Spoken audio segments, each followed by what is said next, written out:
আসসালামু আলাইকুম, সবাইকে হইচই ম্যাথ ক্লাবের পক্ষ থেকে স্বাগত। শূন্য থেকে শুরু ক্লাসের পঞ্চম ক্লাস। টপিকস দেখতে পাওয়া যাচ্ছে কি? বাস্তব সংখ্যা, রিয়েল নাম্বার। আর বাস্তব সংখ্যাকে কি দ্বারা প্রকাশ করা হয়? আর দ্বারা প্রকাশ করা হয়। এটা অনেক গুরুত্বপূর্ণ একটা টপিকস, যে টপিকস থেকে পরীক্ষায় 100% কোশ্চেন আসবে।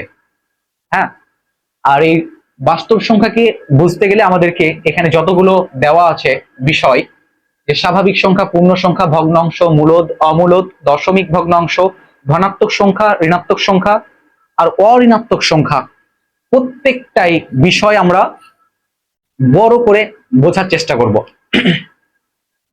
তো বাস্তব সংখ্যা, সকল মূলদ আর অমূলদ সংখ্যাকে বাস্তব সংখ্যা বলে। আর মূলদ আর অমূলদকে বুঝতে গেলে আমাদেরকে বুঝতে হবে স্বাভাবিক সংখ্যা, পূর্ণ সংখ্যা, ভগ্নাংশ। যার কারণে আমরা এটার প্রথম যে বিষয়গুলো আমাদের জানা উচিত সে বিষয়গুলো নিয়ে আলোচনা করব, আর ক্লাসটা খুব খন্ড খন্ড আকারে হবে। হ্যাঁ, তো আজকে আমরা যেটা জানবো যে এই সংখ্যাগুলোর মধ্যে, প্রত্যেকটা সংখ্যাগুলোর মধ্যে শূন্যর একটা সম্পর্ক রয়েছে। কি রয়েছে?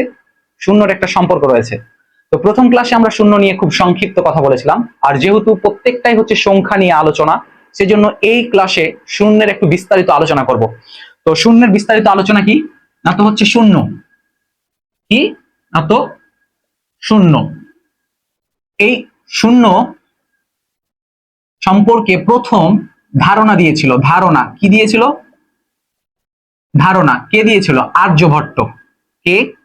আর্যভট্ট। আর শূন্যকে আবিষ্কার করেছিল, আবিষ্কার কে আবিষ্কার করেছিল? ব্রহ্মগুপ্ত।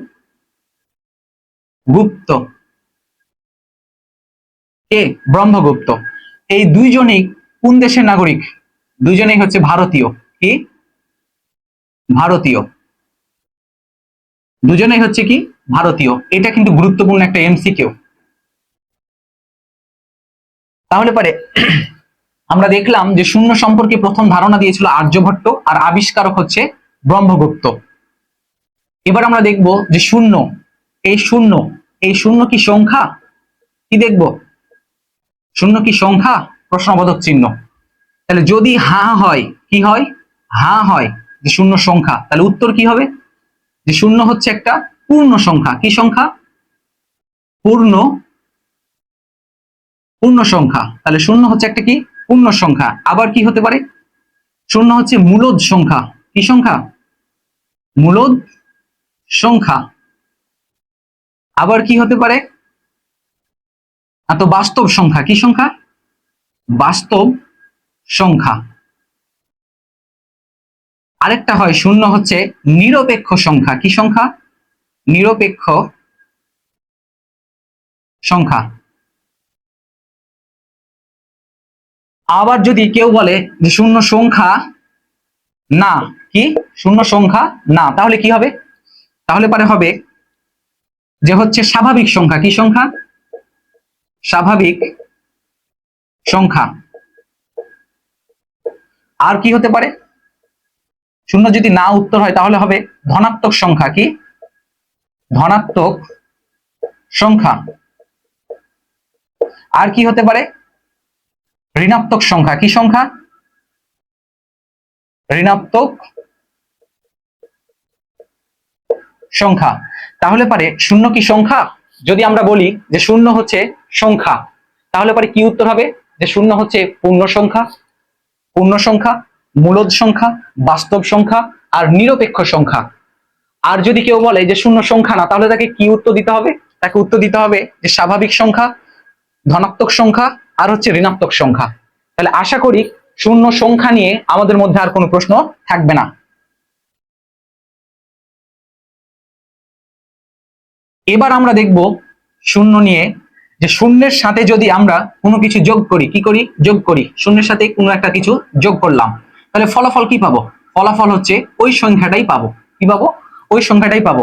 আবার যদি শূন্যের সাথে আমরা কোনো কিছু বিয়োগ করি, কি করি? বিয়োগ করি। ফলাফল হবে চিহ্ন সহ ওই সংখ্যাটা, অর্থাৎ বিয়োগ ওই সংখ্যাটা। আবার যদি শূন্যের সাথে আমরা কোনো কিছু গুণ করি, একটা সংখ্যা গুণ করলাম, তাহলে পরে আমরা কি পাবো? শূন্য পাবো। আবার শূন্যের সাথে যদি আমরা একটা সংখ্যাকে কি করি? ভাগ করি, তাহলে কি পাবো? শূন্য পাবো। এবার যদি আমরা সংখ্যাটিকে শূন্য দ্বারা ভাগ করি তাহলে কি পাবো? কি পাবো? কিছু পাবো? পাবো না, এটা হয়ে যাবে অসংজ্ঞায়িত। কি? অসংজ্ঞায়িত। ওয়া কি? সংজ্ঞায়িত। আরেকটা নাম আছে ওর, হচ্ছে অনির্ণেয়। কি? অনির্ণেয়। তাহলে পারে কেউ যদি বলে যে শূন্যের বৈশিষ্ট্যগুলো কি কি, তাহলে শূন্যের বৈশিষ্ট্য হচ্ছে যে শূন্য হচ্ছে একটা নিরপেক্ষ চিহ্ন। আবার হতে পারে যে শূন্য একটা পূর্ণ সংখ্যা, শূন্য একটা মূলদ সংখ্যা, পরীক্ষায় আসার মতো। শূন্য হচ্ছে কি সংখ্যা? মূলদ সংখ্যা, আসার মতো। শূন্য কি সংখ্যা? বাস্তব সংখ্যা। এবার বলছে যখন শূন্য সংখ্যা নয় তখন উত্তর কি হবে? না তো হচ্ছে যে স্বাভাবিক সংখ্যা, স্বাভাবিক সংখ্যার মধ্যে শূন্য পড়ে না। আবার হচ্ছে ধনাত্মক সংখ্যা শূন্য না, আবার ঋণাত্মক সংখ্যাও শূন্য না। আসলে ধনাত্মকটা কি আর ঋণাত্মকটা কি একটু শূন্যের সাথে আমরা একটু বুঝে নিই। ধনাত্মক আমি সংখ্যা বাদই দিলাম, ধনাত্মক বলতে আমরা বুঝি পজিটিভকে। কি? এই যে প্লাস চিহ্ন, যে কোনো একটা সংখ্যা যদি লিখে থাকে আর ওই সংখ্যার বামে যদি কোনো চিহ্ন না থাকে, সংখ্যার বামে যদি চিহ্ন না থাকে, তাহলে আমরা ধরে নিই যে সংখ্যাটা হচ্ছে কি সংখ্যা? পজিটিভ সংখ্যা। আর হচ্ছে যদি নেগেটিভ সংখ্যা, নেগেটিভ সংখ্যাতে সবসময় কি মাইনাস থাকবে। তাহলে পজিটিভ সংখ্যার ক্ষেত্রে, পজিটিভ সংখ্যার ক্ষেত্রে পজিটিভ চিহ্নও থাকতে পারে আবার নাও থাকতে পারে। তাহলে বামে যদি আমরা কোনো চিহ্ন না পাই তাহলে সেটা হচ্ছে পজিটিভ সংখ্যা, আবার পজিটিভ দিয়েও যদি লেখা থাকে তাহলে সেটা পজিটিভ সংখ্যা। আর ঋণাত্মক সংখ্যার ক্ষেত্রে ঋণাত্মক চিহ্নটা থাকবেই থাকবে। এটাই হচ্ছে পজিটিভ আর নেগেটিভ। তাহলে সংখ্যার ক্ষেত্রে পজিটিভও না নেগেটিভও না, শূন্য মানে হচ্ছে নিরপেক্ষ। তাহলে শূন্য একটি নিরপেক্ষ সংখ্যা। তাহলে এটা হচ্ছে আমাদের খণ্ড নাম্বার ক্লাস হচ্ছে A 5A। ঠিক আছে, এবার পরবর্তী খণ্ড ক্লাসে দেখা হবে।